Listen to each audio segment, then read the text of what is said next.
You I know, can hear still, that intro so many times and it doesn't get old. and I laugh still every time. It is just, I love how it's just dumb. It's dumb, but it's my kind of dumb. You know. It's catchy, though. It's very catchy. Well, thank you. Hey, everybody. Hi. Now we've got Fintastic Freaks in the house tonight. Can I call you? Do you want me to call you Mr. Freak, or is Fantastic okay? Fantastic, Mr. Fantastic. Freak. I mean, How about Mr. just Freak Austin? can be fun in all sorts of ways, really. Mr. Freak. So real quick, I do my normal spiel here. Oh, Rob 93 is in the house. Wow, that's cool. I'm going to do my normal thing here, just as everybody rolls in. So the whole first half of the chat, the first half of the conversation, it's just going to be Austin and I talking. We're not going to be looking at the chat. We're not going to be answering questions. I'm not going to say hi to everybody, but hi, everybody. I do see a lot of cool people in here, and I hit a few before we started. And then the second half of the chat, we'll open it up for questions for Austin from the chat. We try to make it not so fish related. We're going to learn more about what makes Austin tick. I know quite a few things already just from watching videos and hanging out in streams and stuff, but we're going to get to know more about Austin as a person, not just as a hobbyist. So, and if you have fish questions, that's fine too. But let's try and keep those on the the lower end. So, hi Austin, it's good to see you. Good seeing you as well. Fun being here. This could be a short interview, as I mentioned in the description, because I am a Chicago Bears fan and Austin is a Green Bay Packers fan. So there could be some sparks flying at some point.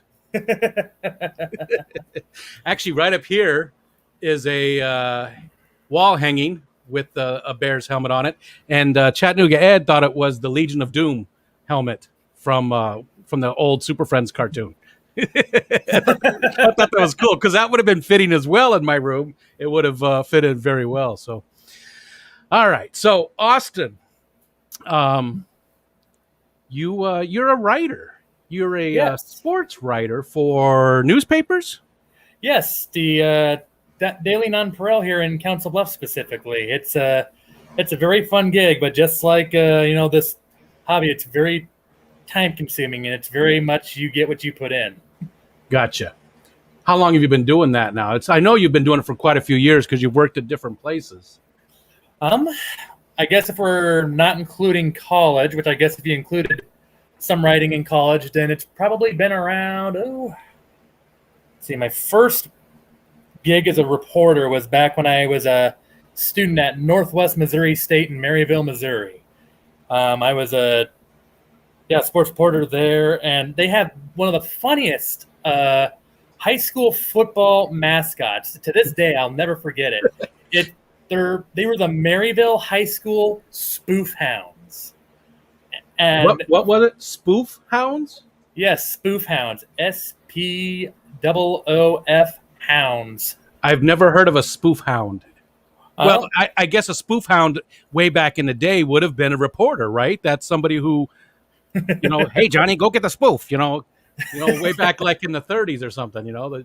Possibly. I've been told this story about how they got their name, and I always forget it. It was something about a coach and how he would just call his players spoof hounds, I think because they were like lazy or something, and the name just stuck. And I think that's kind of how the story went. There's probably a lot of bits and pieces that I'm missing. Yeah. But if we're including the 20, I know it was crazy. But I guess on your original question, going on, that would have been autumn of 2014. So it's already, if you include college, about 6-7 years already I've been writing. Nice. And you obviously like it. Yes. Every location I've been, it's always been a lot of fun, fantastic communities here. And then this one especially is special because this is the area I grew up in as a kid all the time. Actually, my high school that I went to is in the paper's coverage area and all that. So middle school, high school days, I remember growing up reading it all the time. So it's kind of surreal that I'm writing for that same paper now that I always grew up reading all the time. Oh, yeah, that's awesome. And what kind of stuff do you cover? It sounds like, is it mostly the local sports? Yeah, we do mostly local. Like we have I have to think about it. We were just counting them up earlier today, but I think we have a total of like 11 or 13 high schools in our coverage area. And then we have a community college, which is also where I got an associate's degree from too. So technically 2 alma maters in the mix. Nice. But that, and we sometimes do some like Iowa State stuff back in the day. Obviously, with all that's gone on, there's a lot of recovering, I guess I'll say, to do from that. Because obviously, with everything shutting down, there had to be some sacrifices made. Yeah. I'll leave it at that. But yeah, most of what we do right now is local, though at some point we'd love to get back out there and not only expand our coverage area, but also cover some college sports that are a little further out in the state. Nice. And you cover all sports? Is there anything you don't cover? I mean, it's across the board? Pretty much, yeah. Whatever sports our high schools have. I mean, from the well-known ones such as baseball, basketball, and football to maybe some of the lesser-known ones to such as tennis. Trying to think if there's any crazy sports out there. Lacrosse? No lacrosse out here. Really? And unfortunately, no hockey either here. I don't think Iowa has high school hockey, period, in terms of like, other than like select teams and all that. Yeah. It's got to be expensive to run a hockey team anywhere outside of Canada. You know? Right. I mean, there's parts of the United States too that get cold enough, but I could just imagine that's got to be a lot more expensive than tennis or a golf team or, soccer. Yeah. I mean, by the time you include like keeping the ice cool and all the pads that go underneath those jerseys, I mean, football obviously the pads, but hockey, there's a lot of pads that go on that too. I mean, that puck hits you when it's cold. That thing hurts. Yes, it does. And Mr. Chattanooga Ed is in the chat, I see, and nice. he was a big hockey player too. So you guys have that in common. Besides all the other stuff, I know his family's from the same area as yours, and he hopes that we were just talking about that. He hopes to come up and hang out with you pretty soon.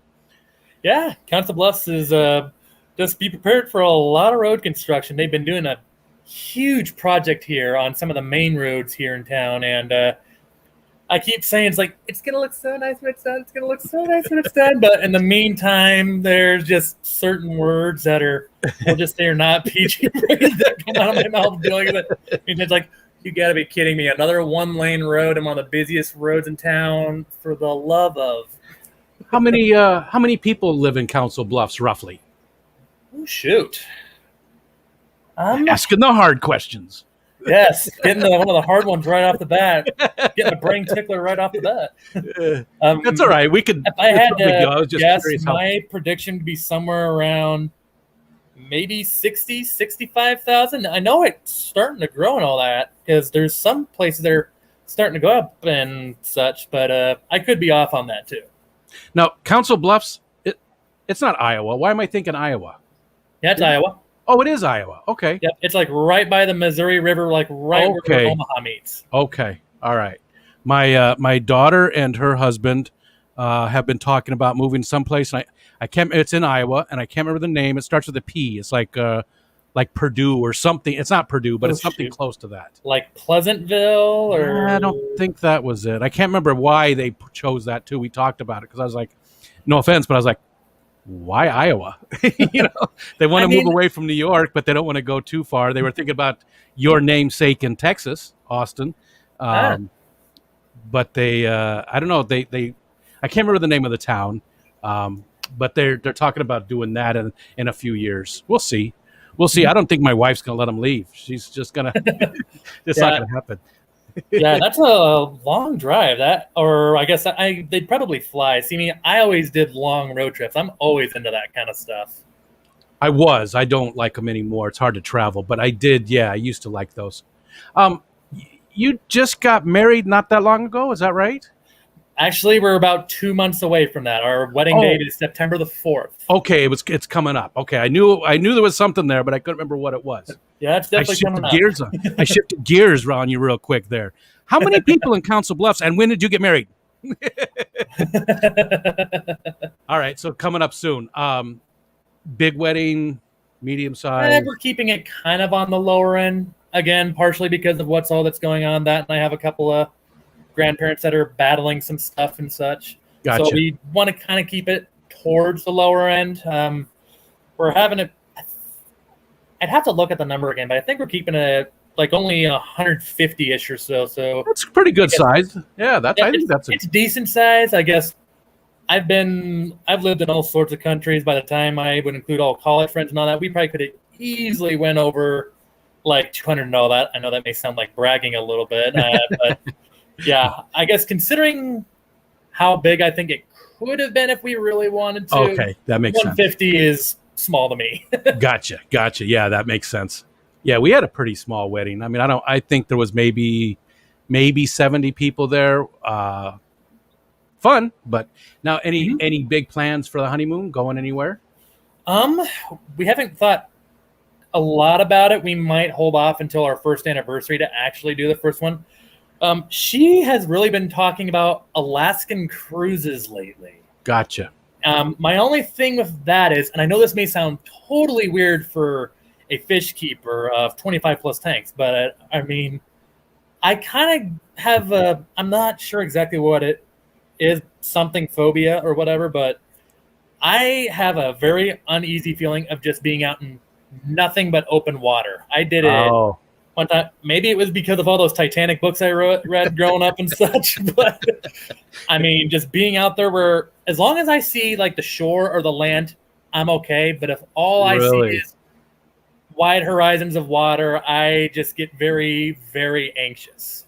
Gotcha. My wife is the same way, and I was at one time, but now we live right on Lake Ontario, and I used to paddle out into the lake far enough that you couldn't see land and just sit out there. And you pick your days, because some days it's just filled with boats going, all over the place. And other days, though, it's just it's quiet. You get the middle of the week in the morning, like a Tuesday morning, you paddle out there, you just sit. I used to go out and just paddle, and then I would just sit for maybe an hour and just, wherever the lake took me. And you don't see land at all. And it's I don't know. There's something about it that does something to you in a positive way. Right. I could see, where it would be very, very relaxing. And I always kind of question myself sometimes, like, as you said there, like something like that, when you put it that way, it's like, that sounds super relaxing. Go out there, play some, like, I don't know, some music or something. And all namaste and all that. I mean, it sounds very relaxing, but something about it just really, really freaks me out. Yeah. In the Alaska, I've never been, and I would love to go to Alaska, but I'm just, my phobia is cruises. Just being on a ship with a bunch of other jackasses, Right. I'm enough jackass for my own ship. I'm sorry, I didn't get that. What'd you say? Oh, it's good. Yeah, I kind of got, but I was saying, like, seeing some of the folks that I know go on cruises, I could definitely see where it'd be scary.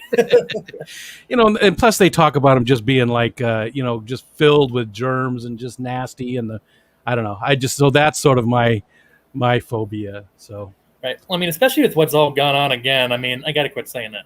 But yep. But you're right. I mean, it just traces right back to it, where it's like, it makes sense, because I mean, it's kind of gotten. I think it's still got a lot of people very aware about that, and still like very hygiene oriented, and I mean, and rightly so. But which is it's a positive thing overall. Maybe because places like Japan, masks have been something that is part of their culture for decades. When they were sick or something, they would wear a mask when they went out to protect other people. Here, maybe we don't care about protecting other people as much. I don't know, but I don't want to get into it. But I think the masks are a good thing, and maybe they will stick around for people that have, you wake up in the morning and you got a really bad cold. It's not allergies. You got a cold. Right. Put your damn mask on. Save somebody else from getting that cold, cut down on it. Anyways, I don't want to get into that. Right. I'm sure that's going to upset a bunch of people. I even mentioned it, but so you guys have actually been together for quite a while. You've lived together for how long now? In terms of living together now, trying to remember, it would have been right before summer of 2018 is when I came back up here to Iowa. So we've been living together or at least living closer together overall for about 3 years now. Gotcha. in terms of actually living together, we got our current house back in last year of March, right before everything picked up. So, I mean, we've been living in the same house now for about 14, 15 months, I believe. Okay. Gotcha. And, I said I wasn't going to ask any fish questions, but are all your tanks downstairs or do you have any upstairs? All tanks are downstairs. When we moved in the house, the fiance gave me the promise that you may do whatever you want with the whole basement. Just leave room for some laundry and all that, but otherwise, the whole basement is yours as long as we can access laundry, our water heater, and furnace. Do whatever you want with the basement, but nothing comes up those stairs. Nice. And you took advantage of it. How many tanks do you have altogether now? Oh boy. Yeah, and you have some large tanks. What's the biggest one? It's like a 240? Yep, the biggest one I got is a 240, which is kind of back there on the horizon. I should have turned off that backlight right there. It's probably giving a very nasty glare on my camera too. But the biggest one I have right now with water in it is 240 gallons. Gotcha. And I know you got a lot of money. And again, I don't want to get too much in your fishy stuff, but you were one of the ones that now I'm questioning myself. I can't remember. I think it was you that got me interested in puffers. I believe that it was you who you showed them on a stream or something. Yeah, because I know. Yeah, pea puffers. Because I think I did like a care guide video on that, like right as you got them, or maybe right before you got them, either or. And they were like my first puffer before there was anything else down there. Pea puffers were the first one I got. Like I had those pea puffers before I even moved into this house and was living in Atlantic, Iowa, which is about an hour east of where I am now. But it was kind of crazy that my landlord even allowed fish tanks in there. She was super into them too, even though corporate, not as much. But but yeah, before I had any other puffer, the pea puffers were first, and they're awesome little fish. I love those puffers. I love them too, and much like what you did, if I had the room, I probably would expand in some of the other ones as well, because I just love those little fish. They're just awesome. Even and the big ones. I mean, Finley, right? Is it his name? Yep, the Fahaka. Yeah, and is he your biggest puffer? I would say he's probably the biggest one right now in terms of overall. He's just shy of 13 inches, I think. Wow. Yeah, he gets big. I think usually in the tank they max at around 18. I want to get him a 180 someday, hopefully sooner than later, because I think that's gonna give him a lot happier life, giving him another 2 feet to swim back and forth. Yeah. All right. Sorry, I just I normally don't even bring up fish at all, but the pea puffer thing was. I'm pretty sure you were the guy that I watched something. I was like, man, I want some of those. And just like Stephen P., who I just saw, he's in here. He had some Pseudomagil luminatus, and I saw them on his stream, or he was in a stream, and while I was watching that stream, I bought those fish. I bought them online while I was watching a stream because I fell in love with them. I keep looking over here because they're right next to me. They're little tiny guys, and they're in a little 5-gallon grow out, and they are just amazing little fish. Anyways, they are. Finley, is he Steve Finley, or where do you get the name from? To be honest, for the longest time, I was just thinking of trying to figure up a name that just started with the letter F, like Bahaka, of course. And I guess I was just sitting here thinking, like, what are some good ones? And I was thinking, like, maybe Freddie, or like it's like you don't even know if it's going to be a boy or a girl. So I was trying to think of even one where it might be, one where it could be kind of in the middle. I'm pretty sure he's a boy, but because I feel like as big as he is, I may have seen him, or if it was a her, lay eggs by this point. Oh, because they sometimes can do that without a male present. But I just looked up or Googled names that started with the letter F, and I saw Finley. I'm like, I like that. Yeah. Finn's like fish and all that, and it just stuck. To be honest, I wasn't even thinking of the fin thing until I said it out loud. I think that's the first time I've said Finley. And for whatever reason, I was thinking of Steve Finley, who I don't remember who he was. Wasn't he like a pitcher for the Astros or something? I'm drawing a blank on who he was. He was an athlete. So maybe somebody in the chat will remind me. But someone was once thinking that I maybe named him after Jermichael Finley, a former Packers tight end, which honestly I totally forgot about. I forget about that guy sometimes because obviously once he got hurt, he just kind of fell off the face of the earth unless he down talk the quarterback, which is a different discussion. But I mean, yeah, there were so many of these other things where it's like, shoot, you kind of forget how common of a name it might potentially be. But it's like, no, I honestly just Googled it because I was trying to think of a good catchy name for him. Yeah, and it works. I mean, it's a great name for it. I love it. Outside of fish keeping, any other big hobbies? Anything you do? Anything you're really into? I love as I kind of said earlier, I like to travel a lot.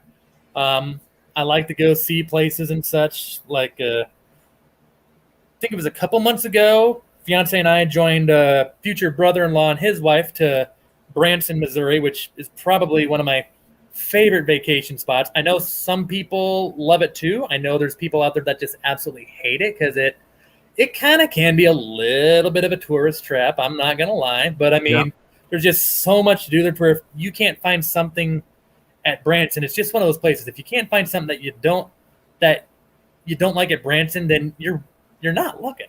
Because I mean, something for everybody. Oh yeah, go-karts, golf courses. I mean, it was the first place I ever rode alpine coasters, which is another thing. I love going to amusement parks and like roller coasters and all that. My fiance hates roller coasters unless they don't go fast at all, which I'm totally different. I want someday to get to like Cedar Point in Ohio. I want to go to like all sorts of Six Flags parks. Yeah. My favorite park is probably Six Flags over Texas in Arlington, which I've been to once. It's awesome. Hopefully I can get there a second time or maybe even 3 times, but probably not with her, unfortunately, because she is not about roller coasters at all. As much as I love them, that's how much she just hates them. I've actually been to Cedar Point. I was a kid, but I've actually been there because I grew up in northern Indiana, so it wasn't too far of a drive. So I've been to Cedar Point. The Alpine coasters, those are the ones that totally there's no motor or anything. It's basically just downhill, right? You're on a little, and it's just usually one person. You're on a skateboard. One little seat thing where it's kind of hard to explain. It's kind of like a go-kart seat, or at least that's what Branson kind of mostly had. Yeah. And you have like these levers to where if you hold them down, they basically let you go once you get off to the top of the hill, of course, or I guess sometimes you go down right away. There was one of each actually there in Branson. I think they have 3 total. But one of them was just up first. And then once you reach the top of the hill, you just hold the bars down, and it can also help you control your speed. So they can actually work as a brake system other than like a built-in brake system that they do to make sure you don't get close to other riders, of course. But the cool thing about alpine coasters, you can really go as fast or slow as you want. I mean, I wouldn't go too slow or you're going to hear some potential choice words behind it. But, I mean, I'm one of those where I'm like, you ain't got to worry about me going too slow. Quite the contrary with me. But, I mean, I'm one of those that, the faster that baby goes, I'm all for it. As long as I'm not about to fall out of my seat. That's where I draw. As long as I'm not falling out of my seat, I'm like, let's go. See how fast this baby can go. I just don't care for them anymore. You know, a lot of that stuff as you get older. Well, not everybody. There's old people that do it, but for me, a lot of the stuff that I enjoyed when I was a kid, I don't even like to get on a swing set anymore. You know, I get a little dizzy just going back and forth on a swing set. That's enough speed for me. You know, but I used to love doing them. You mentioned Branson. That's actually my sister lived there for a very long time too. Whoa. She lived there. She worked in the hospitality industry, hotels and all those different kinds of things. And very long time she lived there. And now I have no idea where she lives, but that's a whole other thing. So you like to travel? That's your main other hobby, or is there any other things? You said you don't really play video games anymore, right? You're not. I guess I play video games occasionally. I'm like very, very picky of the ones I play. I mean, I will say I still have a lot of like retro systems, and I mean, like, if there's any 90s kids or even maybe early 2000s kids on here, I apologize for the nostalgia in advance, but I still have my old Nintendo 64 and such, and some of the classics like Zelda Ocarina of Time. I still love to pull that baby out once in a while. To this day, though, I still will not enter the Shadow Temple in that game at night. That still creeps me out. The music, and then I can't remember what they are. These hands that like come down from the ceiling and grab you and take you all the way to the beginning of the level. I mean, it's just not something I'm into at night. I mean, video games, roller coasters, as I said earlier. I've always loved roller coasters. Before I actually wanted to be a sports writer, one career choice that I potentially thought of was potentially being like a roller coaster designer, or I guess maybe that would fall under mechanical engineering of some sort. Really thought about that one, but towards high school, I learned that science was not a very strong subject for me, especially chemistry. Physics wasn't as bad, but chemistry especially, there's a funny story about how I ended up passing that class in high school, because it was the one class of all the classes in high school that I just absolutely struggled with. I just could not get a grasp on it. And my teacher was also an assistant basketball coach there at the school. And I mean, just really cool guy all around too. I passed his class by buying him a couple of fish, of all things, for his pond. Otherwise, I probably wouldn't have passed his class otherwise, but I got him some fish for his tank and ponds, and I ended up passing the class. So that's probably one of the best high school stories I have overall. I mean, yeah, I got extra credit for buying fish. You bribed a teacher is what you did. You It was actually his idea too, because I mean, I was trying to be like, hey, it's kind of getting close. What can I do to maybe give me a little breathing room and make sure the worst doesn't come to be? And then, yeah, he came up with the idea. So I don't remember how much I spent, but yeah, got a couple of fish, and that's how I got by in chemistry. Yeah, what were they? Were they koi? You said that they were for a pond. Do you remember what they were? A couple. Yeah, I think we got a couple koi. I want to say I got a couple Corridoras as well there. He had some aquariums even in his classroom. Okay. Don't remember them being overly big. I don't remember, though, too specifically how big they were. But, yeah, some Corys and some koi overall, and it made it work. That's funny, bribing your high school teacher with fish. Were you into fish at the time, too? Oh, yeah. I mean, I've had at least one tank, I think, since possibly even middle school, or maybe even late elementary school. My first few fish were tetras, I believe, like the cardinal tetras, neon tetras. They were just so colorful, and they really caught my eye. I think that was back like even when Walmart had fish, which the more you learn, the more and more you're kind of like, thank God that's over, but that's a different discussion.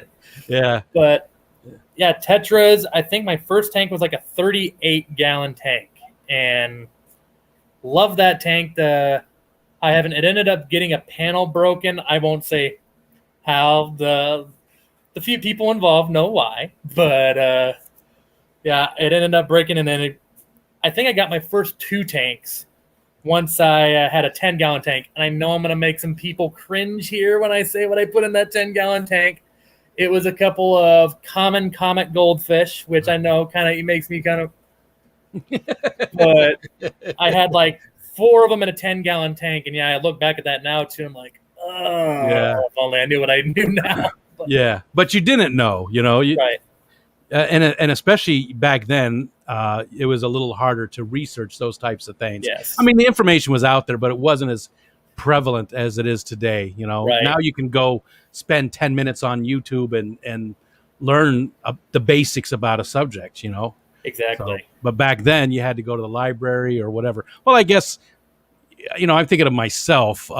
There was internet when you were that age, but probably not as Nothing like what it is today. I mean, what years are we talking about roughly? Oh shoot. Let's see. I graduated 2012, so I got to think back here a little ways. Yeah, there was internet. Yeah, there was internet there, obviously. I mean, like going back to like even early elementary school, I think that would be. Let's see. My 8th grade year would have been 2008, so that would have been 2005, 2006, maybe 04 at the earliest. Somewhere between 2004, 2006 is maybe when I got my first 2 tanks. Otherwise, I'd have to really, really think about it for when I had my first ever tank, because that's a while back. That's probably been 15 years plus.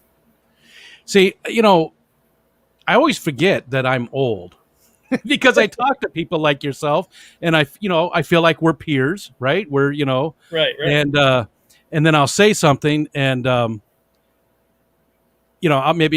mention something about Vietnam, and the person will be like, yeah, I wasn't born until 10 years after it was done, and I'm like, oh, yeah, I'm fucking old. You really had to be cringing when I said I'm friggin' old. Sorry. Year then. Yeah. So, sometimes I just forget because, again, once you get a certain age, it just feels like everybody's the same age as you. I know. I'm still not fully, like, as I said earlier, when I cover even my high school for my job and all that, some of the teachers that were there when I was a student are still there. So now obviously it's been almost 10 years since I've graduated at this point. Hard to believe still, obviously. But I mean, calling some teachers by their first name, it still feels so weird. I mean, on some of them by their first name, where all the time you always just did, like, for example, like for some people, maybe Mr. Smith or Mr. Thompson or Miss Jansen or whatever it may be. I mean, now it's, hey, Bob. Yeah, now you're like, yeah, hey, Max, or hey, Josh, or hey, Chad, or stuff like that. And now it's just like, now still not used to that. is the basketball coach still at the high school? No, he is here still in Iowa somewhere. He actually, I'll get back to a fun fact on him in a minute, but I mean, he's somewhere still here in Iowa. He's still coaching. I think he left my alma mater I want to say it's been about 5-6 years ago, roughly. Oh, okay. So that would be funny. A little bit of time, but the teacher actually was actually roommates with, I guess, a little sports trivia here. Some people know their Big 8, I guess what it would be, or I guess now the Big 12 history. Fred Hoiberg obviously might be a name that might ring a bell to some people. Used to be called the mayor at Iowa State. Fantastic player for the Cyclones. My teacher was actually roommates with Fred Hoiberg, and is, I believe, one of the top 10 all-time scorers in Iowa State men's basketball history. And I think and I can't remember what country he's from. I think it's Czechoslovakia. If he ever sees this and I'm wrong, I am so sorry, dude. But I mean, I think he's even the top scorer ever from a foreign country to ever play at Iowa State too. So I mean, wow, it's crazy that my high school, which is surrounded by corn and bean fields, I mean, I guess for context on how big my high school was, my graduating class was only 47, including me. Wow. So I mean, a school that small to have a guy like that I still think back on it, is just absolutely crazy. Especially with someone that knew someone that is as prestigious, especially in our state, as Fred Hoiberg. Yeah. And I don't know who that is, but I'm not real up on any sports. I mean, I followed college football for a long time, and I still, follow my Bears. But even that, I'm more of a Chicago Bears fan than an NFL fan, if that makes sense. You know what I mean? I don't follow like I used to. I used to know all the players on the teams, and nowadays I don't even know all the players on the Bears. I've just really backed off from all of it. And, I mean, it can kind of catch up. I mean, it's hard to keep up with it all nowadays too, especially with all the people moving around. Your Bears though kind of conflict me though, because you got David Montgomery, the former Iowa State running back, on there. So I mean, I feel conflicted whenever we play them. It's kind of like I want to beat you, but at the same time, I want to see you do well, because it's like everyone's all like, "Are you going to get a jersey?" of him, and I'm like, No. I actually thought about it for a minute. Really, you're a better man than I, because there's no Packer jerseys in this house. I'll tell you that. I'd have to double check on counting all of them, but I mean, I even just ordered a Aaron Jones one after he got his contract taken care of. I'm a bit nervous to do Devontae Adams before they do take care of his contract. I already have Aaron Rodgers, so I guess I'm like, You think he's the colors change within the next couple of years. You think he's gonna be your starter this year? He'll be the starter at least for this year. Yeah. I keep telling people, financially, it just doesn't make any sense for Green Bay to get rid of him. Yeah. Next year is a very different story because I think it would actually save them money if they got rid of him. And now all the NFC North teams are saying, so you're saying there's a chance. Yeah, Dumb and Dumber. But yeah, I think even when we got Jordan Love, it's like he's good for another 2 years. Obviously, when he got the MVP, it was kind of like, he might have just bought himself another year or two. But then all that went on. Now I'm kind of like, we might be back to our original timetable. Yeah, there's a lot of drama there, and he doesn't seem like he's very happy. But who knows? That could all just be what we're hearing in the media, and none of it's true. You know? Right. I mean, I think it's a little bit of both. I mean, being in the media myself, I know that, sometimes with headlines, they are – I know we don't try to get – I know we're not trying to get political, but I guess being in the media, I know that sometimes, we do put certain words in the media that – maybe stretch it a little bit, but aren't a lie. Because, I mean, we don't want to lie. Or at least I don't, because it's like lying is a very quick way to discredit yourself as well as everyone you work with. Yeah. But, I mean, just like sometimes they stretch it. But, I mean, there's some sources out there where I'm just like, it's clearly not true. But I guess I'm not Aaron Rodgers. I'm not Mark Murphy or Matt LaFleur. So how much is true? How much is false? You don't know. I like him. I think he's a class act. I don't hate him or by any means. I do dislike the fact that you guys got 2 back-to-back Hall of Fame quarterbacks like that. That's just not fair. But it is what it is. He's definitely been a bear killer over his career. Even when the Bears are good. He's definitely had their number, so it's never fun to watch him, except for those times when he just gets laid out. And again, I like the guy, but I still like to see his helmet come flying off when he got hit legally. I still remember the one time. I think it was still the one game where Green Bay made that huge comeback. For your sake, I won't go in details because we both know how that went. 3 years ago, maybe. Shoot, something like that. 3 years ago or something, because I remember it was the year he came back from that monster injury. Yep. He got hurt right away, and all of us are just thinking oh God, please not this again. Please. And then he came back and beat us. Yeah, and then came back and beat us with half a good leg, or so they say. But I mean, I still remember in that game, you talk about Rodgers getting sacked. I remember there was a play where Khalil Mack sacked Aaron Rodgers with his back. And I mean, I'm just sitting here. I'm like, this is why you do free agency, Ted Thompson. I can't remember if that was Ted Thompson's last year or if that was Brian Gutekunst's first year. But I mean, I was so ticked with one not getting Khalil Mack, which I guess I was kind of like, okay, we very rarely get big free agents. Yeah. Other than, I guess Charles Woodson, Julius Peppers being exceptions, but Reggie White. That not only did Green Bay not get Khalil Mack, but then he went to the Chicago Bears. It's just my heart hurts. I do have a Mack jersey. I definitely have I have the orange Mack jersey, and my son just started watching a couple of years ago, and he's got an Akeem Hicks jersey. His favorite player is Akeem Hicks. I don't know if you really know who he is much, but big bearded. I've heard the name. He is a bear. He just looks like a bear. I mean, he just, Anyways, all right, let's get away from the sports. I'm sure we're boring the hell out of the non-sport ball people. Right. All right, so we talked about the hobbies.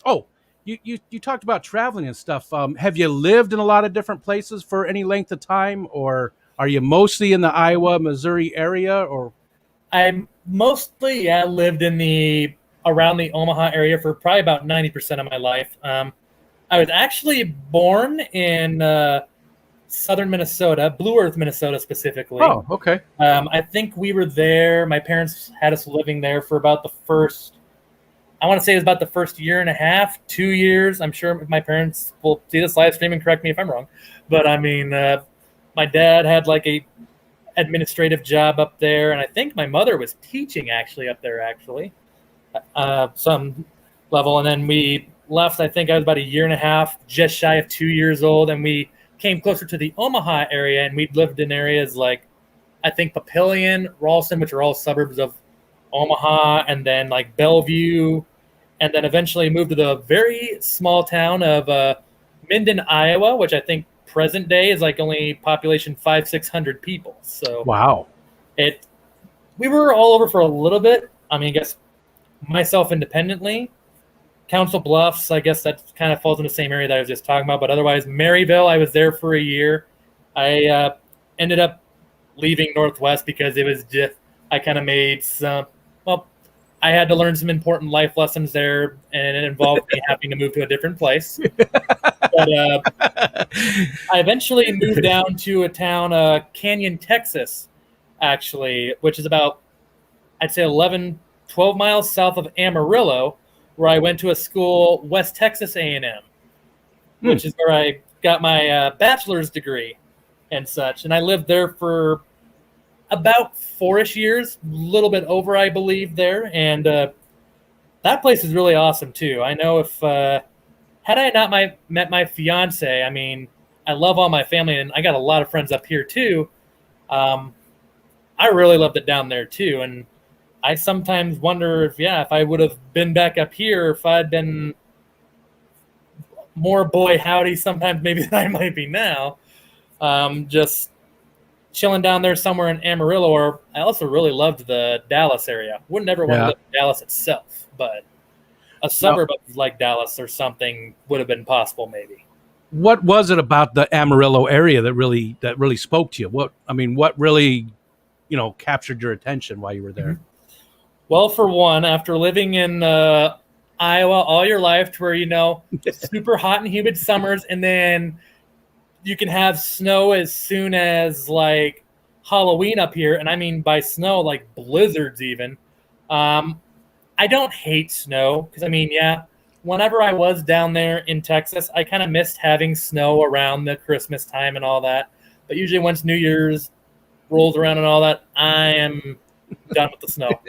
But that was one thing I guess I kind of missed. But what I kind of liked though is that the temperature there was for the most part pretty stable, or at least for the time I was there. There were a couple times where it got chilly, but the only time where it would ever really get freezing and such is like in the early morning hours, where obviously we're all in bed at that point. Yeah, it was that, and just the people there. The people, there's a lot of awesome and really kind people up here too. Don't get me wrong, but Southern comfort down there, I really learned. Yeah, it definitely has its or Southern comfort. I guess I'm thinking the drink there potentially. Yeah, that's what I was going with. The Southern hospitality, I think. Just down there. Just the people down there. I can only imagine how many times people ask me what brought me from Iowa to Texas while I was down there. And I don't know, that in Texas is just always a place I always wanted to see. I always wanted to, obviously it's a state that you probably hear one of the most about. It's probably one of the states out there that, you just hear about the most, but always wanted to see it. And there's all sorts of things that really just drew me into it. Gotcha.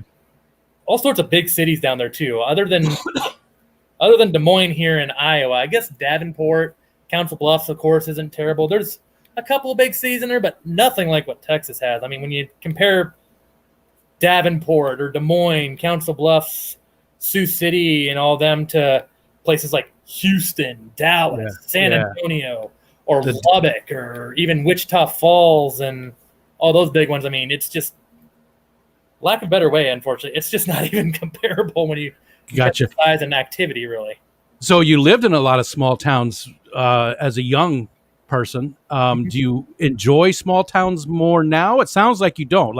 Sounds like you enjoy the bigger cities more, and you would sort of prefer to live in a big city. Right.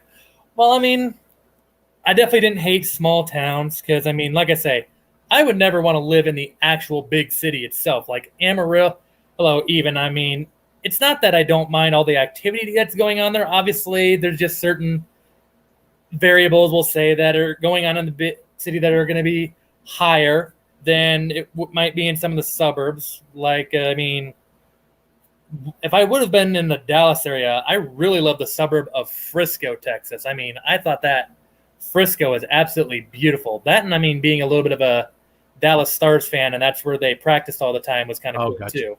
Yeah. But I mean, just I would say that I kind of like a semi-smaller area, but I would also still want to be around an area where there's still plenty to do. I mean, especially since all I have going on down here, if some emergency happened, I don't want to be a half hour or possibly even more away from a nearest fish store or something, or even like a hospital or something if something went awry and we needed to take quick action. Gotcha.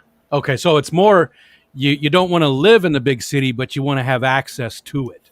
Right. Gotcha.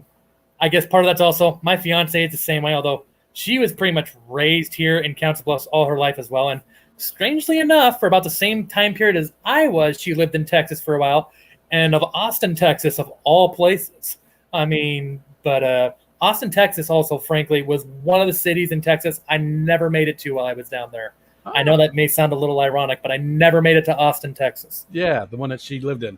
Yeah, but yeah, she also has lived in Council Bluffs all her life. So, I mean, when she goes to Minden and all that, she doesn't hate it because she doesn't mind visiting places like that for a little while.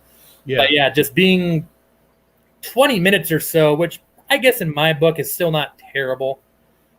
Being that far away from that kind of a place is still kind of, when you were raised in this, I understand why, yeah, it would be a huge difference to really get with and overcome and such. You know, I think that it's a common thing because, like, I grew up outside of Chicago. I lived around Phoenix, which, you know, Phoenix is a huge area. It's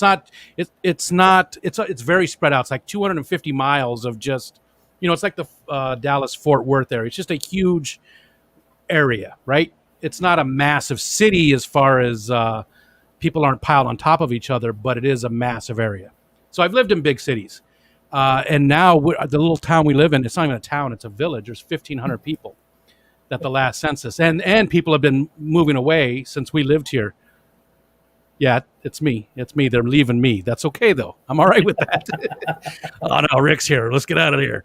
I love living in a small place. I don't want to have the big city life anymore.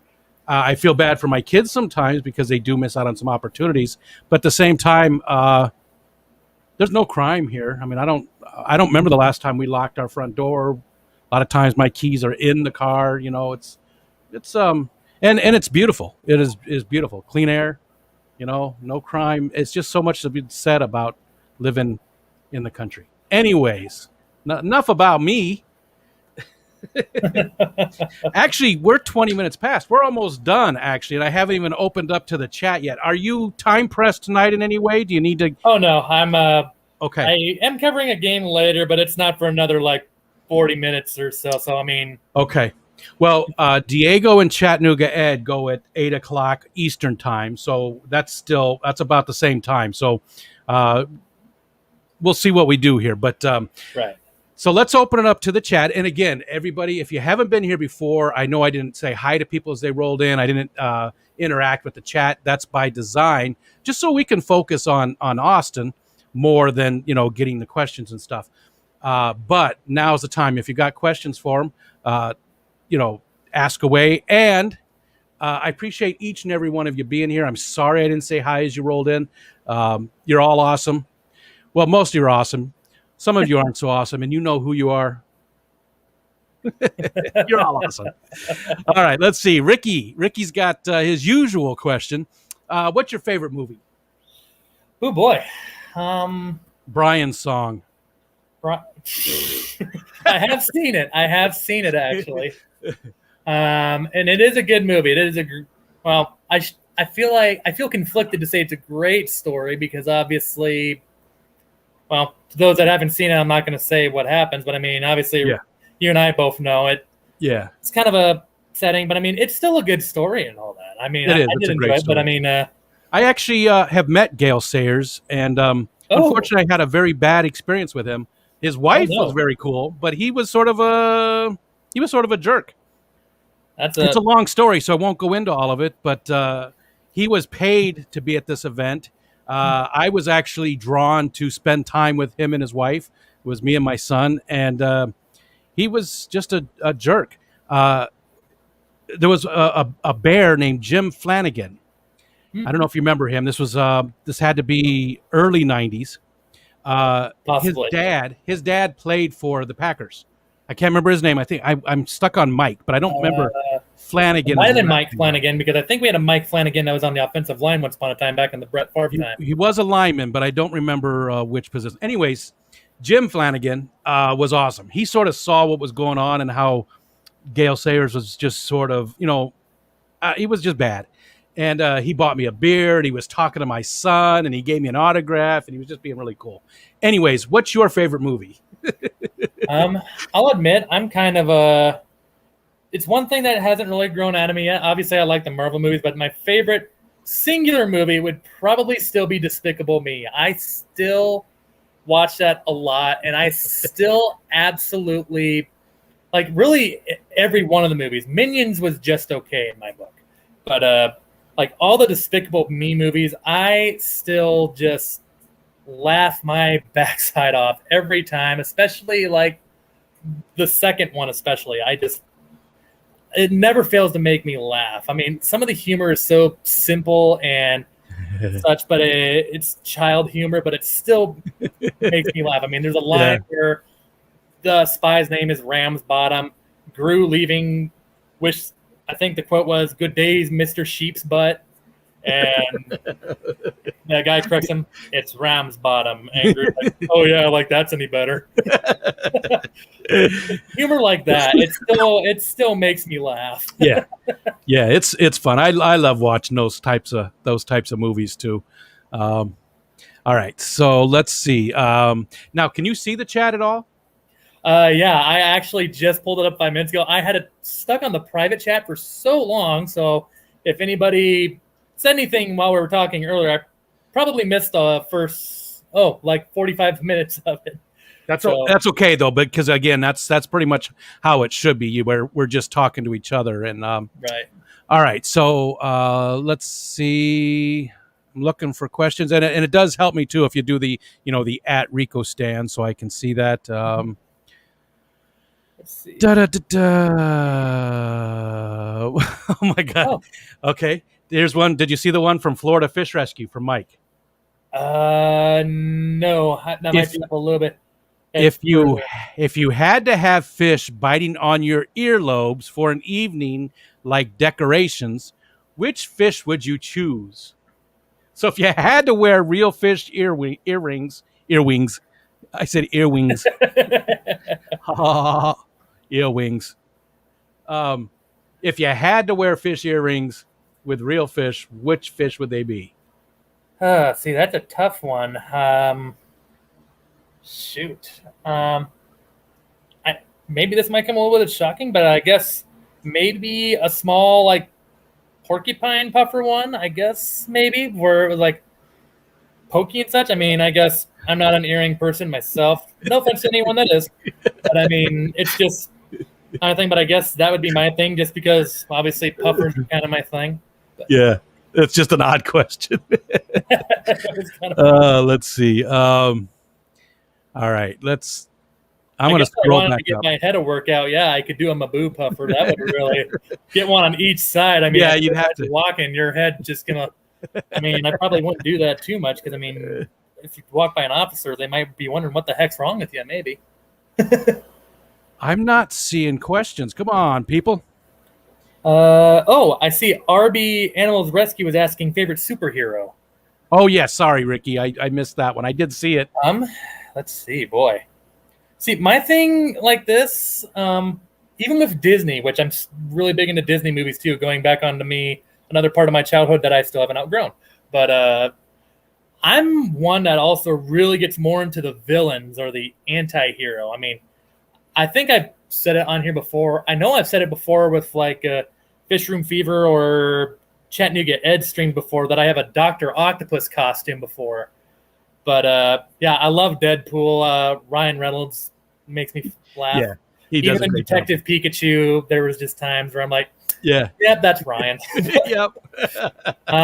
He is awesome. My favorite superhero, I guess, if I had to pick one, I guess if we're taking out like the anti-heroes that are kind of in the middle, I guess I classify them.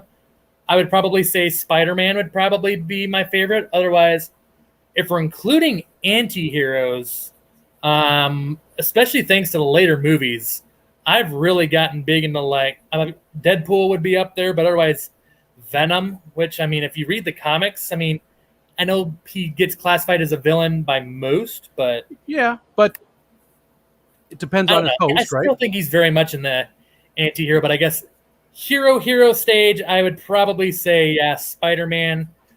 Growing up watching the Tobey Maguires all the time, the Andrew Garfields, I won't talk too much about. But didn't care for those, huh? I liked them all. They weren't awful, but at the same time, it's just kind of it's just okay. I like Tom Holland more than I do Garfield. I definitely agree with that. Yeah, and I like the other ones too. But Whip's World. Let's see. Hey, Whip.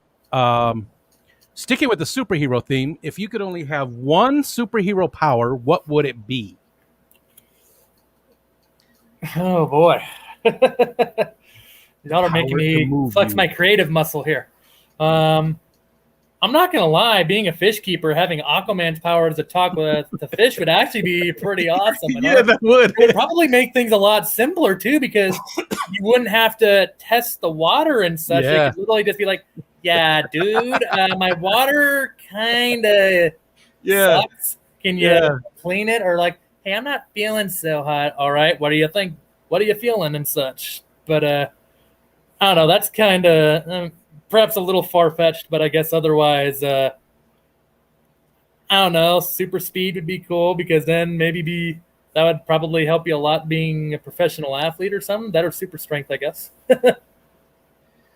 Yeah, I always said flying, just because flying would be up there too. Yeah, you could definitely get there. But I do love your response. That would be awesome, just to be able to know what they need and what they're, right. Except you'd walk in your fish room and they're all like, "Hey, dude, hey, they're all yelling at you." So that might ruin it. I mean, if everyone's talking at once, then then it could become more of a curse. And you just become that irritated father of all. Yeah. Where you just get to the point where it's like, can you all just shut up for 5 seconds? I'm going to pull this basement over and whip your ass. Yeah, exactly. All right, let's see. I won't ask that question, Mike. Let's see. Oh, here we go. Has he played Breath of the Wild? If so, how do you like it compared to Ocarina of Time? To be honest, I have not played Breath of the Wild.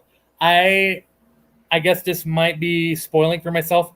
I have seen videos of it and all that, and I guess I've kind of got an idea of I do have a Nintendo Switch, so I do need to maybe give it a shot. A couple of my friends that have played it say that I should. But I don't think I've played a Zelda since... trying to think of the one that was on the Wii. I think it was Skyward Sword or something. Which I love that one too. It's probably third behind Twilight Princess and of course Ocarina of Time. I know some people might be thinking, what about Majora's Mask? It's good, but I played it one time. There's just so many crazy things about it. I guess, yeah. I sometimes get creeped out early with video games and such and all that. I can get creeped out if I remember it just for being creeped out. Then I tend not to usually... Then it was one of the 64 games when I was younger and stupid. I just gave to a friend, and now I think it's like a $50, $60 game. But, nice. Nice. I never really got into those ones. I've been a gamer since Pong. That's when my first console in 1972 was Pong from Sears. And we had our first computer in the late '70s because my dad worked for Motorola. And we got access to clones that Motorola made. But I never got into the N64 games as much. I hardly played it at all. But I had all the other consoles. I had the Atari, I had the ColecoVision, the Intellivision, the Sega Genesis. But the Nintendo and the 64 just weren't my favorites, and I don't know why. I have no idea why. Right. Sorry, was another one I kind of liked because I've always liked the Sonic the Hedgehog games. Obviously, Sonic the Hedgehog games are just a totally different thing now. But I mean, that was just another one that I really got into as well. But yeah, I haven't played Breath of the Wild, or at least not yet. But maybe I need to at some point. Yeah, give it a try. So no opinion. Steven, that's the answer. And Ricky would like to have the Speedster. He'd be the runner. Excuse me. I'm so sorry. I was looking at Whip's World comment. I'll let you. I was probably on the Aquaman comment earlier, but yeah, I didn't even think about that. Yeah. That would be another one. I didn't do it. Yeah, it's just... I guess it's like, I know you didn't do it, but would you rather be out there where they're, I guess when some people, I've actually had a person come up to me before and be like, why do you feel confident that you're giving him a good life, putting him in a glass box? And it's like, well, I mean, I get their point because, I mean, you can never fully simulate rather. Yeah. I guess maybe a little bit of both, depending on how you look at it. Their full natural environment. But I mean, at the same time, the plus I look at them for here is they don't have to worry about predators. If they get sick, we can at least have an opportunity to help them get healthy. Where, I mean, if they're in the wild, usually if you get sick, especially if you're like a tetra or a rainbow fish like what I have in here, then chances are if the sickness don't kill you, a bigger fish will. But, yeah. Whereas in a tank, you ain't got to worry about that. Yeah. But, I mean, I know there's double edge to both swords here, but I mean, it's that's always my thing. I get it. I get where those people are coming from, but right. I think we do, as long as you are responsible. Right. I think we do a good job of taking care of them and giving them a decent life. And how do we know? We don't, but you just do your best to keep them healthy. Dragon Lair, he said he hangs out in the streams, but all the sports and gaming talk just loses my old ass. We're not too far from the same age there, Patrick, but I get it, and I apologize. But I tend to talk about things that I know about, and I get it. Can't be everything for everybody, but I do understand, and hopefully you do find some things that are entertaining and keep you coming back because. I definitely like seeing you in here. So, okay. I'm not seeing any other ones. You seen any questions there? I'm not going to answer Mike's. I didn't even see what Mike asked. Oh, he just, what is 42? I might be living under a rock, but I don't get it. It's from Hitchhiker's Guide to the Galaxy series. It's okay. Yeah, it's the question was, what was it? The ultimate question, or what is the answer to life, or something that's what it was. What was the answer to life? And it came back with 42, and it took like 1,000,000 years. And then they were like, well, you didn't ask me what the answer or what the question was. They just wanted the answer. So they don't know what the question is. So then it takes the other time to do it. So, okay. Hitchhiker's Guide to the Galaxy. That's good, Patrick. I just want, I like people to be comfortable and find enjoyment. And I get that I can't please everybody, but, somebody like yourself, we have a lot in common, so I like having in here. S, did you answer the favorite sports movie question? Was that, did you answer the sports movie? I remember us talking about, like, in general movies, but I don't remember talking about sports movies. Totally missed it. S asked that. I see it now. Yep, your favorite sports movie. Truth be told, before every football season, I always watch Adam Sandler and The Longest Yard. Oh. Nothing against the Burt Reynolds one. Yep. And I guess Adam Sandler, I guess, is just more my time, I guess. Not the Burt Reynolds one is good too, though. I have seen that one, and I like that one too. Yeah, that one's up there, or I would put that as a very close number 2. But number 1, obviously being a '90s kid and such, I would probably have to say Space Jam is probably number 1. The Looney Tunes, Michael Jordan, and again, just the kid humor, kind of like I talked about Despicable Me in there. Yeah. I mean, it's really, really, that would probably be number 1 for me. I still can watch Space Jam, and I never get bored of it. I'm very interested to see the new one, too. It's going to be LeBron, right? How LeBron does as the player rather than MJ, though. I did like Sports Jam, but my favorite, and it was, well, it's hard. The Replacements. Replacements? Is that right? It was the football. It's a football one. They go on strike, and then they're the replacement team. I think it was the Replacements. That doesn't sound right. But you said Adam Sandler, Waterboy. I just absolutely love Waterboy. That's another great one. That movie just does it for me. All right, let's see. John McKenzie would like to know why pufferfish. Puffers. Oh boy. Before I get on that, I also see John with Field of Dreams, and yes, that's a great movie too. Obviously, the whole Iowa thing and all that. Yeah. I mean, yeah, that one will always hold a special place too. That and the final season, which is about another Iowa high school team. If you haven't heard about that one, Norway High School and all that. Haven't seen that one. I guess I'll get to the puffer quick.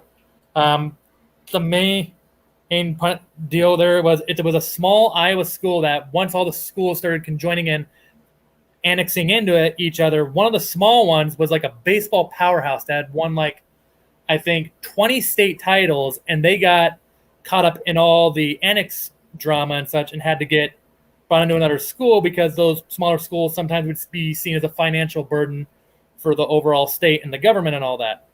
So in their final season, after coming off a state championship, I think that was number 19. It was something. They had a lot. I don't know what the exact number was, but it was their final season ever as that school. They went all the way and won the state championship in their final ever season. And yes, that is a true story about an Iowa high school. Norway High School, to be precise. Gotcha. But pufferfish. I'm sorry, I already forgot who asked it. John McKenzie. John McKenzie. Oh, okay. Oh, the same guy that asked about the Field of Dreams. Okay. But just something about them. I've never really been able to put my finger on it. It's kind of like the same reason on why I really got huge into the fish hobby to the degree that I am now. And I guess one thing I will definitely say that I like about puffers is how personable they are, and that goes with so many things. Like, they're such an intelligent fish and such, where they recognize you, whereas, as colorful as tetras and all them are, and I'm not saying they don't have the capability, I guess, I don't know, but, pufferfish just being even able to be trained sometimes to eat from your hand, just knowing the kind of chompers that they possess, I'm just not going to take that chance, because, those of you that have seen a piranha bite with James on Fish Room Fever. I know a piranha can do a lot of damage to a finger, but I know that a puffer, if big enough, could probably take a finger. Like, I look at Murphy at Aquarium Co-op and such, which I guess back on him in a minute. Yeah, I look at a puffer, that's like, they get you just right. Yeah, you ain't losing a chunk of your finger. You're losing the whole deal. You're losing the whole finger. But, right through the bone. They could easily go through that bone. Oh, yeah. Some of the snails that I literally can't budge with fingers or anything, he just goes right through it as like a potato chip for us. It's just crazy just how powerful their teeth are and such. Yeah. But I guess another one that I would say is just, Aquarium Co-op was probably another part of it, just seeing Murphy and all of them. Obviously, knowing how big Maboo Puffers got, I was just kind of like, well, that puffer that literally grows a yard big. Well, unless you got like a tank the size of a good-sized pond, it's never going to happen. But then when I actually looked up a Maboo puffer and other things, I started seeing these other fish species like a Fahaka, which was actually the first other freshwater puffer that I ever heard about. And then I heard about pea puffers. I heard about Amazon puffers, all these freshwater puffers, because 3 years ago, I was like probably a lot of other people thinking that they were just all saltwater. Yeah. Which I'm not a marine biologist. And I guess to those of you that have saltwater, I have zero knowledge on this. I still want to get my 185 bow into a saltwater tank at some point. It's taken me forever to do that.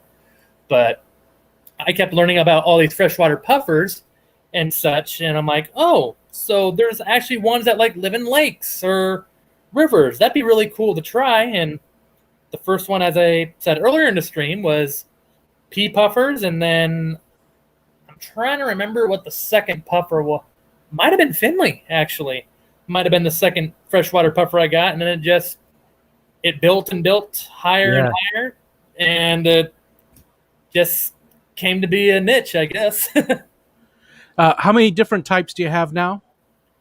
I currently actually just went down to 8 species. I'm actually getting a new video out either tonight or tomorrow morning or afternoon about how to prepare yourself or deal with power outages for a tank. Because I'm trying to think of what it was, but it was Friday night.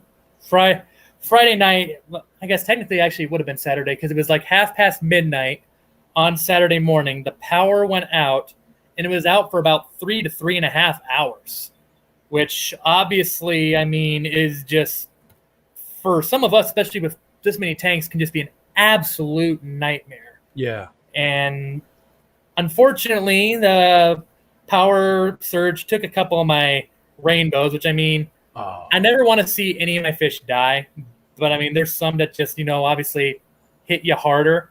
I had a fantail goldfish also not make it after just totally stressing himself out. But the one, as I said in the video, that probably hit me the most was after effects from the power outage, lost my dragon puffer Mushu as well, which was a very hard one to swallow.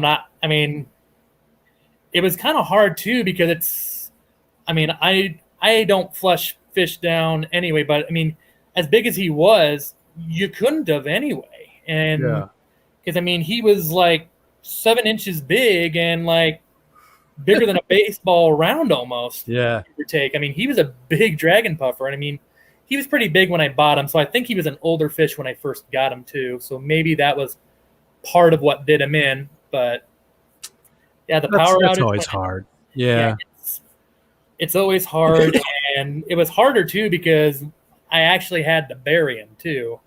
So, you're sitting there thinking about it as you dig and such. And that one was. Plus, you always look at that spot, because now they're there, and they're in the ground there. Because we have a dog who passed away 3 years ago, and she's got a grave out there. And I still, look out there quite often and think about her, So it's always on your mind. If she was somewhere else, I probably wouldn't think about her as much. But oh well.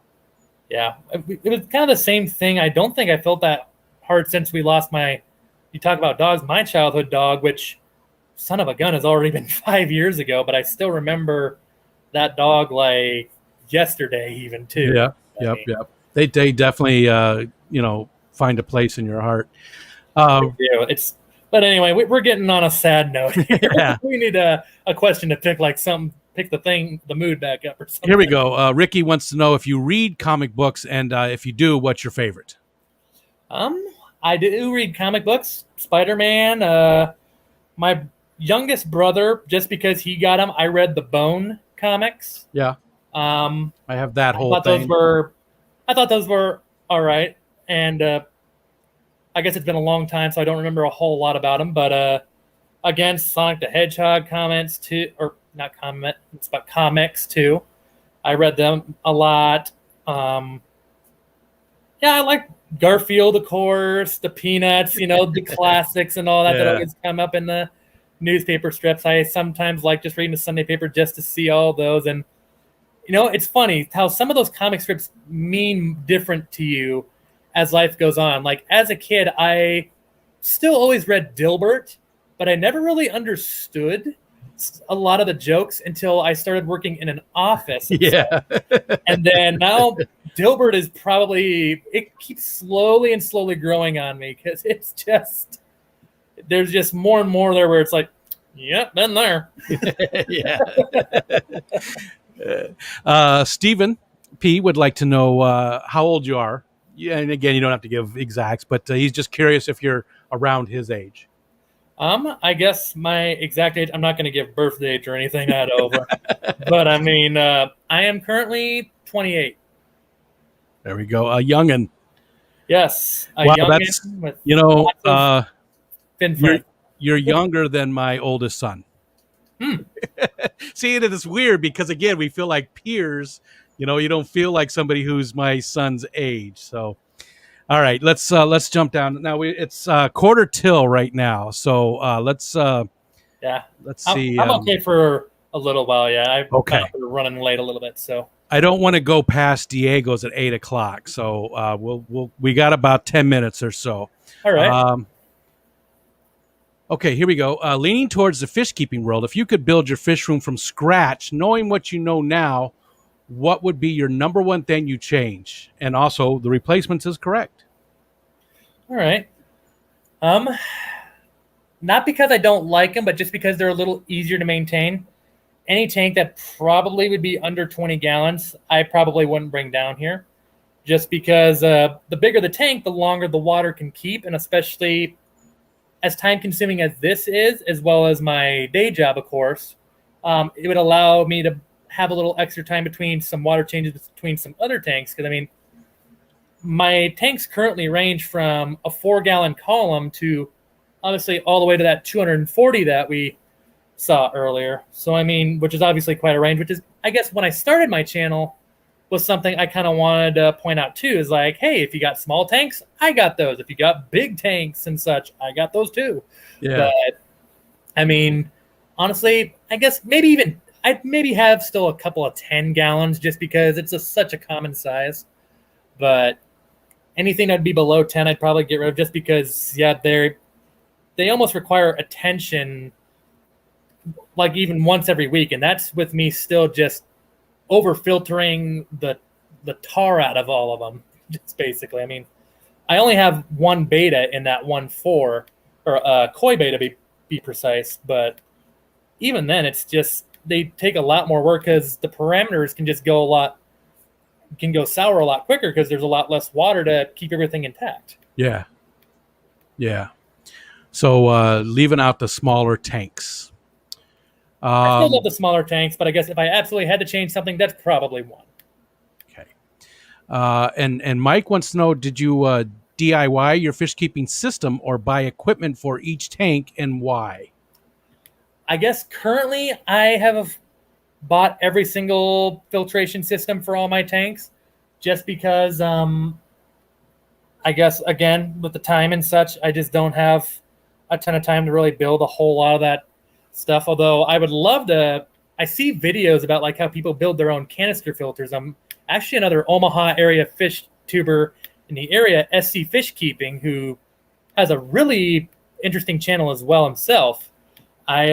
He did a video about like how to make a canister filter of like a 5-gallon trash can and such, which I thought was really interesting. And I keep looking at that video like, I need to try that someday, because you go out and buy a FX6 and such, like what I have on my Fajaka's tank, those things are like $350, which, I mean, the fish keeping hobby already takes a lot of money out of you. So, I mean, unless you're, already strong off and such, then, I mean, you probably just don't have $300 to $350 that you can just throw like that. It's something you almost got to prepare for. So, I mean, yeah, I have thought about doing some DIY projects just because it would probably save some money. And if something goes wrong, then I know step by step how it was assembled and such. Yeah, that's always a good point. Yep. Okay. And Mike asked what your name is. His first name is Austin. Yep. Paul said, when you look at cichlids, you can see the gears turning behind their eyes. Let's see. I tried cichlids for a little while. I had some in my 55 right now of my exodons, but something about the aggression and all that, I just never was able to get behind the aggression, which I know make some people wonder why the heck are you in the puffers then? But yeah, I guess true. I mean, yeah, one dude literally brought up the time where it's like, well, if you don't like aggressive fish, why the hell are you in the puffer fish or even a pahaka of all the puffers out there? Yeah. But I mean, I guess, yeah, just the color, the activity about cichlids, I absolutely loved that about them. And maybe it was because I was also inexperienced with cichlids. I'm willing to bet that was part of it. But I mean, I would change up like the aquascape and such. But it just never came together and such. Gotcha. I'm a big plant guy, so that's my main thing. And I know that there's cichlids that do. I mean, I have crebensis. That's the extent of it into cichlids. You know, that's as far as I've gone. Because I like community tanks, and I like Live. Oh, you left the front door. Oh, yeah, sorry, my fiance just came home, so the person that people might have just saw creeping in the corner, I promise that's not a assassin. No, because he left the front door open. Oh, jeepers. Well, What's then maybe stay on the lookout, Rico. We might have someone coming behind later. that happens all the time, actually. It's usually my dogs, though. The dogs open up the door here, and they creep in, but nobody can see them because they're down low, so they just see the door opening. It's sort of creepy. And then my kids like to mess with me. Like my daughter one time wore this really weird mask. It's a decoration on the wall. She put that on and just stood in the thing, and I didn't notice it at all. She wouldn't do that to me because she knows I'll get her back. Well, tell your fiance we all said hi. Definitely. Yeah, she's still down here. We have right next to us, we have a little, I'm not putting you on. She's a little camera shy, so I'm not going to put her I get it. on. My wife won't either. We have a little bunny cage here, too, that we just got a rabbit. Like, it'll be a week this coming Thursday. So I saw that. Instagram, I think. Instagram, maybe you posted about it or something. I saw it. Yeah, Instagram. So we went to this Atlantic fish store, which I have a video on that place, too. It's a really, really cool place. But we went there to try to get some fish and such because I was trying to find a background for my 240. And the funny thing is, I didn't even end up buying any fish stuff there. We just came home with a rabbit and all the supplies for it. So go there for some fish stuff like rocks and such and a aquarium background, and we came back with a mammal. Well, hopefully there's no fatal attraction scene in your future. Hope. And I'm not talking about when she's sitting in the chair. I'm talking about the rabbit part. Yeah. Wait, did I get those confused? Sharon Stone, was she in? She wasn't in Fatal Attraction, was she? No. All right, let's not even go there because I think I confused my movies. Paul would like to know what fish species would he want to keep that he doesn't have now? And we've got just about 10 minutes, well, less than 10 minutes left. Shoot. Well, I actually, in one of my later videos, just recently got another 125-gallon tank. I'm trying to find a double-decker to go below my goldfish tank, but I guess technically I think it's a type of cichlid still. I could be wrong. If I am, people feel free to correct me. But I haven't had any Oscars yet, which obviously I watch KG Tropicals live streams all the time. And, of course, we all know what their one T-shirt says about Oscars and all that. Yeah. I won't recite it, but at the same time, I have always thought about Oscars too because I hear it's another very personable and smart fish too, and I hear them talk about it all the time. So I'm thinking that once I finally get a double deck stand for 125s, even if I have to build my own, I guess actually on the DIY projects I have made 2 fish aquarium stands. I forgot about that for my 185 bow, and the stand for my 240 is built customly. But Oscars is something I definitely want to try in the very near future. And once I get a stand, for that other 125, that's what I'm thinking I'm probably going to go ahead and do in there. Your dad helped you with one of those stands too, right? I think I remember that video. Yep. Technically, he helped with both. He's a much better woodsman than me. Gotcha. He did a little bit. He did, well, actually considerably more on the bow front stand and all that, which is just I still think it's kind of funny considering, other than just finally getting a sump filter with one of the stimulus checks that we got once upon a time, I just haven't really moved a whole lot forward on that. I basically just got to get some lids and a protein skimmer for it, and I guess another light, because the light I initially got for it is now in the 240. But yeah, my father helped out on a lot of those, and I might have to ask him to help out on. I'm sure he'll be expecting to help out on some later, because possibly on the double-decker stands. I'm pretty sure I can find one for a 75, but a 125 might prove tricky. Yeah. I've just done cinder blocks and 2x4s or 2x6s in this case. I know they're not pretty, but it's good enough for what I've got going on in this little 15x15. All right. We got about 4 minutes. And again, I don't want to go over Diego, so I'm going to cut it off now. I think we got most of the questions. I'm sure we missed some. I always do. I still, I've been doing this 6 months now, and I still am not great at incorporating the chat into the. I'm good at talking to you. I'll talk to people all day long, and that's my superpower is talking. But incorporating the chat into it is something I'm still struggling on. So if I did miss your question, I apologize. You can always leave it in the comments for this afterwards, and Austin, you'll see it there and answer your questions there.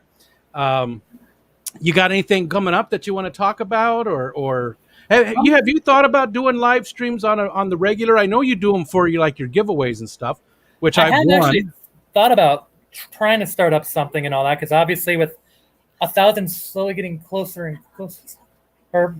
Excuse me a minute. Our rabbit's hooked on. This is the little guy right here, by the way. Oh. We haven't come up with a name for him yet either, but I'll probably have him in a video later. So I guess that's one thing I'll have coming up here in the near future is just showing off the bunny, I guess. But otherwise, like I say, I got a top 5 tips for power outage coming out since I just went through that. I just ordered a couple of those USB port power. Oh, yeah. What they're called? Pumps. That's what they are. Pumps from Aquarium Co-op and all that. They have a USB port, and you can connect them into a phone charger and such. Yeah. I have 3 battery operated ones down here. Obviously, one I put on Finley's tank. The other one I've put on with a ghost knife tank and all that, and then my main angelfish tanks. But otherwise, I need to get a lot more, because I feel like that had I had more, maybe my dragon puffer would still be around. But yeah, or a generator. Yeah. But on the live stream question, I have been thinking about trying to do something. Strangely enough, I've actually been thinking of trying to maybe do one on Monday, right before you and Ed go live too. I know there's a chart. I can't remember if it's Kaler, Bob Kaler or James that does the. There's a few of them out there. Yeah, there's a few of them. There's a Facebook one. There's a FishTuber one. James has one, but I believe, and I could be wrong, but I think James is out of date. I don't think anybody goes right before us anymore. Larry D used to go quite often at 7, but I don't think anybody else goes. So that would probably be a good time. Yeah, I'm thinking it would be 5 p.m. Central Time. I'd have to double check that. If I did do it, I've been heavily considering it because, especially with 1,000 getting closer and closer, you got to do things to try to bump up that viewer hours, which I'm currently only about halfway to right now. I think I'm a little bit under it, actually. I guess I haven't watched it too much because I'm still I'm not even – there's still a few hundred subs to go. And you know what? Whenever that comes, that's when it comes. I'm not worried about it. But I'm sort of weird that way. I was backwards because most people are like you. They get those 1,000 subscribers and they're working to get their watch hours.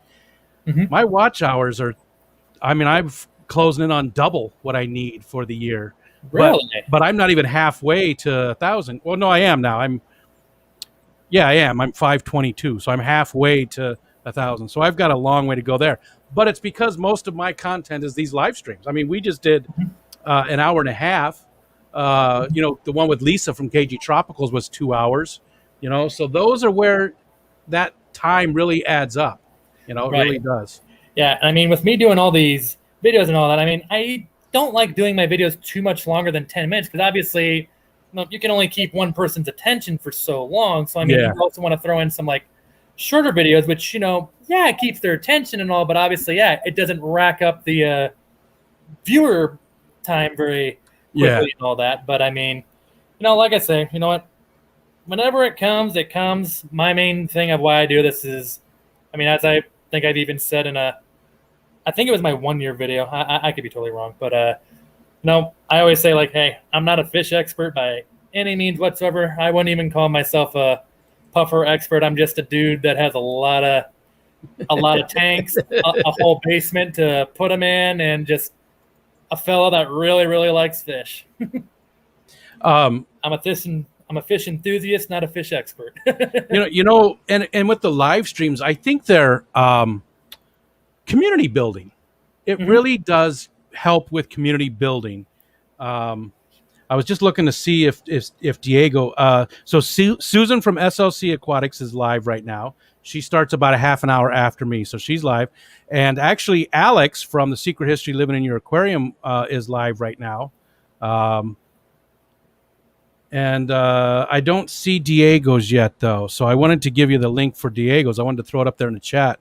All right. Well, anyways, everybody, we're going to cut it out. Go watch somebody. Go watch Alex or Susan or Diego if he's going to go live.